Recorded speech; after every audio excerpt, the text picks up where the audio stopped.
السلام عليكم ورحمة الله وبركاته، واللهم صل وسلم وبارك على سيدنا محمد. في أول الفيديو عايزين نصلي على النبي.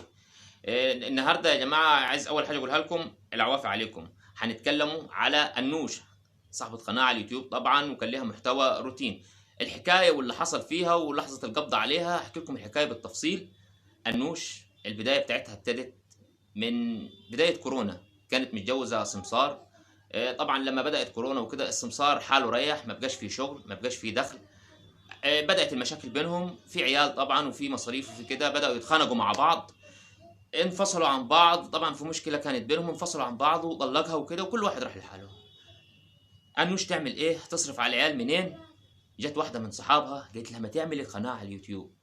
طب اعمل ايه في القناة على اليوتيوب؟ قالت لها اعملي روتين. وريتها كم قناة بيعملوا روتينات وواخدين مشاهدات، وقالت لها دول بياخدوا ملايين.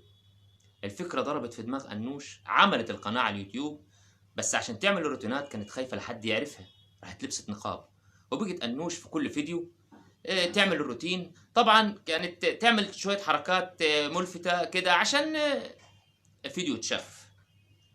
بدأت الفلوس تجري في ايدين انوش، اللي هي في الاساس اسمها نبوية.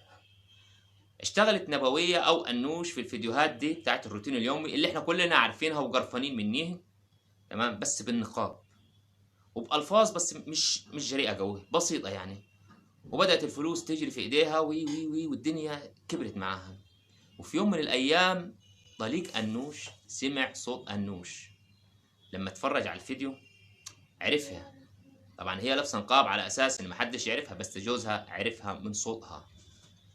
قاعد يفكر اعمل ايه اعمل ايه، اطلع على انوش. طلع على نبوية اللي هي انوش في البيت، قال لها انا عرفت كل حاجه وانت بتعملي كذا كذا كذا كذا كذا كذا.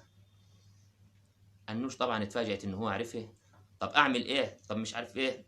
قلت له خلاص انا فعلا اللي بعمل كده، تمام. طبعا جوزها كان فاهم ان الفيديوهات دي بتجيب فلوس وبتجيب حاجات كتير. استغل الموقف وقال لها نرجع لبعض وانا عايزك ترجعي لي. رجعت له، وبعد ما كانت انوش لابسه النقاب خلاص طبعا راجل البيت رجع، وبدل ما يربي العيال ربى قرون، بدل ما يربي شنبه ربى قرون. جوز انوش رجع لها وبدأ يتكلم معاها ويغيروا طريقة الفيديوهات على أساس إن أنوش تقلع النقاب. قلعت النقاب، زادت المشاهدات. قال لها مش شايفة؟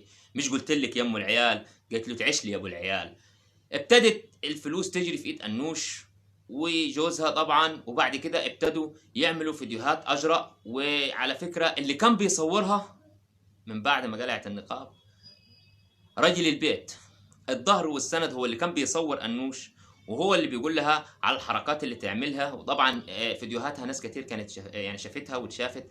كانت بتعمل حركات بصراحة يعني حركات جريئة زيادة عن اللزوم، وكلام جريء زيادة عن اللزوم، ولبس جريء زيادة عن اللزوم، والبركة فابو قرون.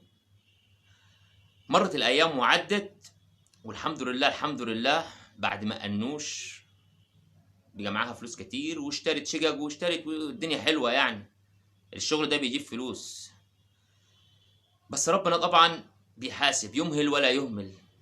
وتم القبض على انوش والظهر والسند جوزها اللي كان بيصورها، اللي كان بيقول لها على فكرة الفيديوهات، اللي كان بيقبض معاها وكده. دي المفروض تكون عبرة لكل بتوع الروتينات اللي لسه لحد دلوقتي شغالين ومصممين يكملوا على اللي هم بيعملوه. عمر ما قلة الأدب هتجيب رزق. هو بيجي بس رزق حرام وبيضيع. يعني اللي بيعمل كده بياخد جزاءه في الدنيا وبياخد برضه في الآخرة. فحسب الله ونعم الوكيل في أنوش واللي زيه واللي شكله واللي بيتفرجوا عليها على الأشكال دي وعلى العالم دي. يلا أقول لكم السلام عليكم ورحمة الله وبركاته.